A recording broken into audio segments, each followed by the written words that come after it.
All right.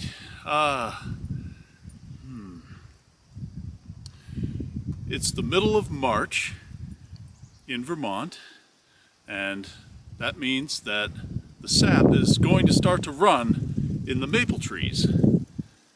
And every spring we tap the trees and collect the sap and boil it down to make maple syrup. The first step to tapping the tree is I use a drill and drill a hole into the tree. We have this little spout here which taps into the hole, and the bucket hangs on that.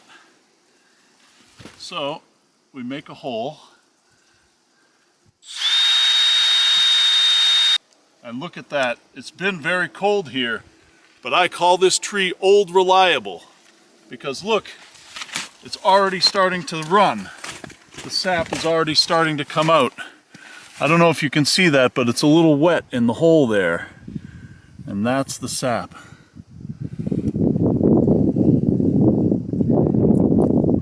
So, you take one of these taps, which I think it's called a spile.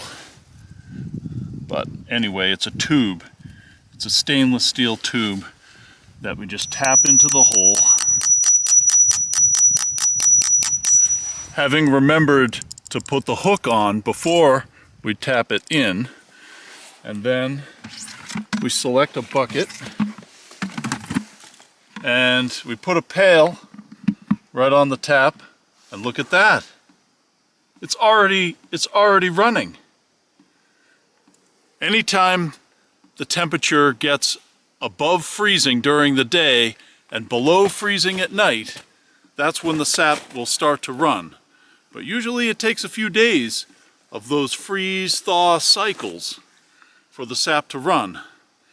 It must have been a few days of those cycles because look, it's running. I love it. So drop by drop, that's going to be our maple syrup. Let's put a lid on there so that it protects it from rain and leaves and dust a little bit. There we go.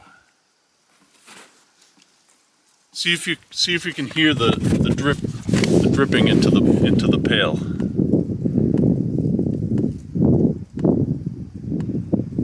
That's a great sound. All right, on to the next one. So this is kind of an old-fashioned method of getting sap out of the trees.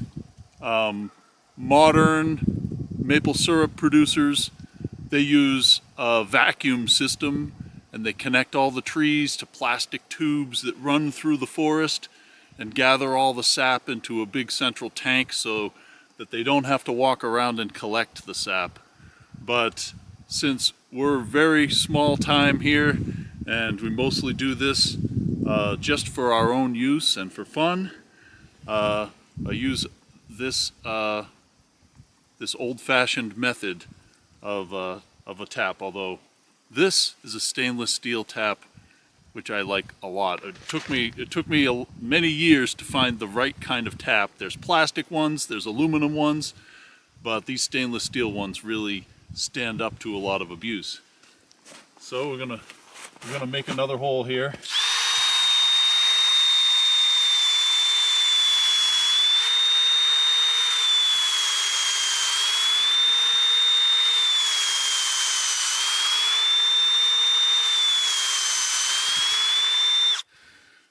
Got to get right in there, a couple inches in, and it's already running in this one as well. Oh, I can tell it's going to be a good year. Now we'll get a pail for that.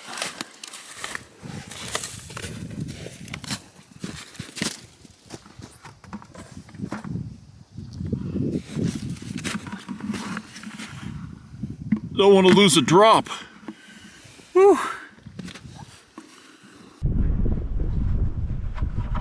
In the early spring, when daytime temperatures rise above freezing, the sap starts to run in our maple trees. A single tap can drip over 1 gallon of sap per day. It takes about 40 gallons of sap boiled down to produce 1 gallon of syrup.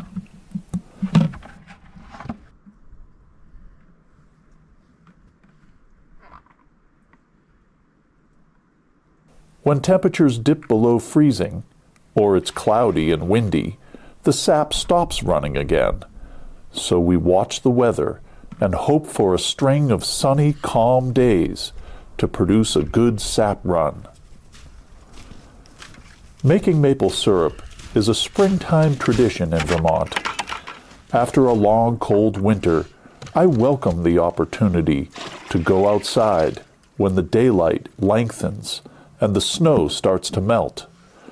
Collecting the sap every day, 1 bucket at a time, the old-fashioned way, is a good workout for the body and helps take the mind away from today's fast-paced world, so I can truly appreciate the change in seasons.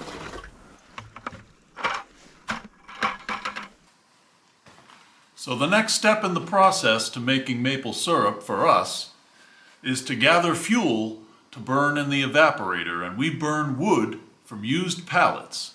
We get these free pallets all over the place and collect them during the year, and I cut them up and we burn them in the evaporator. So that's the next step. This is a very labor-intensive process, but my labor's free and the fuel is free too. Ugh.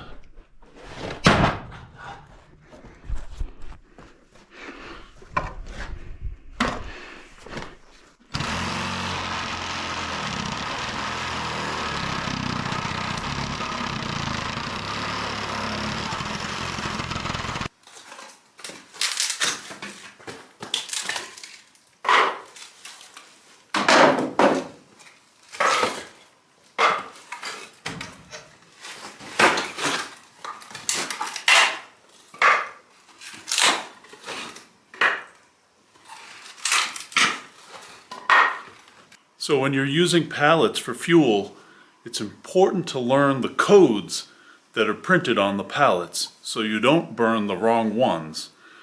A lot of pallets are treated with harmful chemicals that you don't want anywhere near your boiling sap. This code here, I don't know if you can see it, is HT for heat treated. And that's fine because that just means the pallets have been heat treated to kill the bugs. If you see a pallet that is labeled MB, that means methyl bromide, and that is a terrible thing to burn. Leave those pallets alone.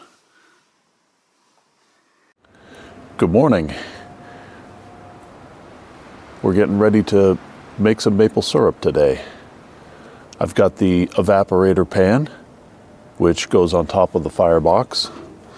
And the first thing I do is rinse the dust out of the evaporator pan and build a fire in the firebox, or get a fire ready.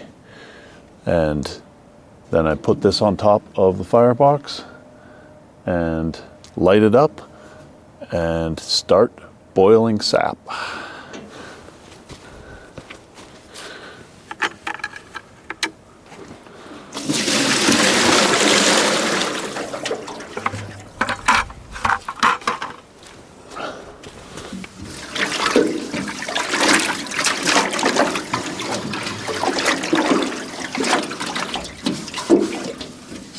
This gets stored in the barn all year long, and even though we rinse it out really well, the previous year it gets a little dusty, so I just rinse it off, get it ready.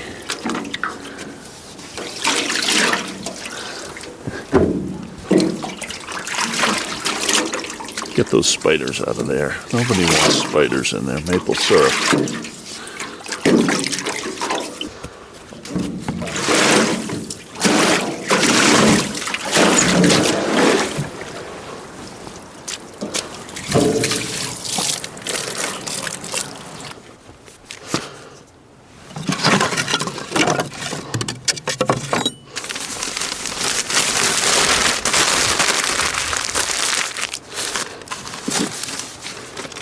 It's much easier to build the fire here before we put the pan on top.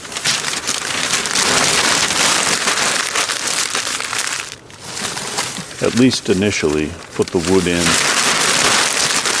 put the paper in, set it all up. That way we can just light it through the door once we put the pan on top.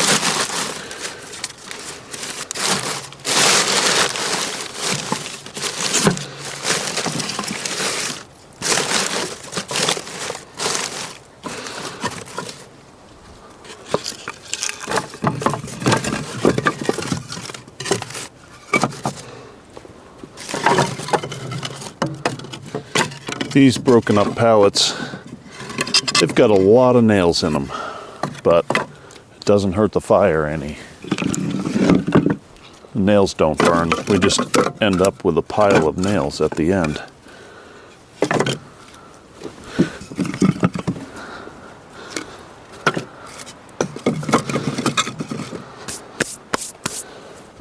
We have these insulating strips of, well, I guess it's fiberglass.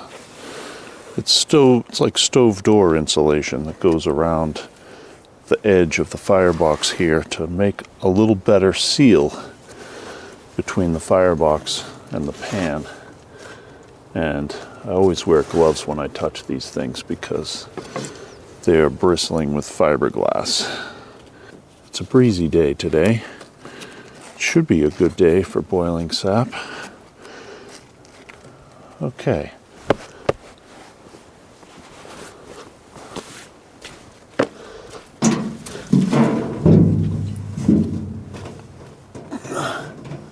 Line up the back. Put it down. Make sure it's sitting. Okay, that looks pretty good.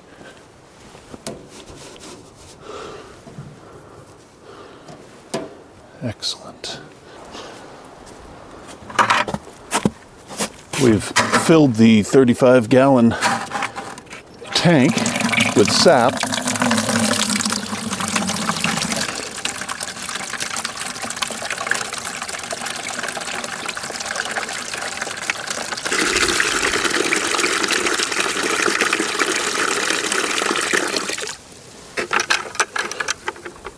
All right.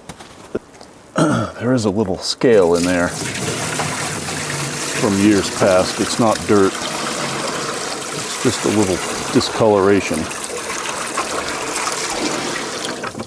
Anyway, there's some sap.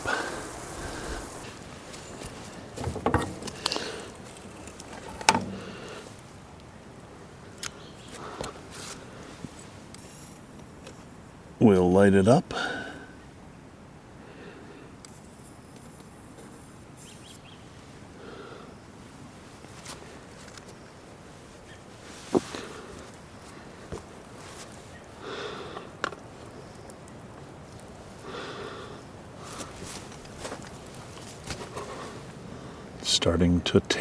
Starting to burn. I'm going to close the door.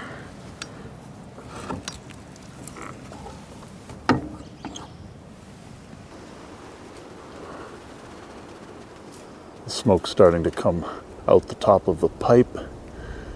Looks like we've got a fire going in there.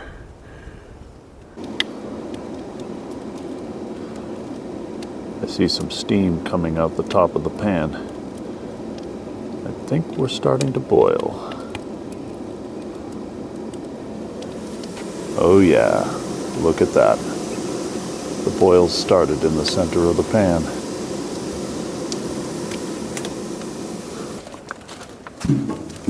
Put the warming pan on. Goes right there. And fill it with sap.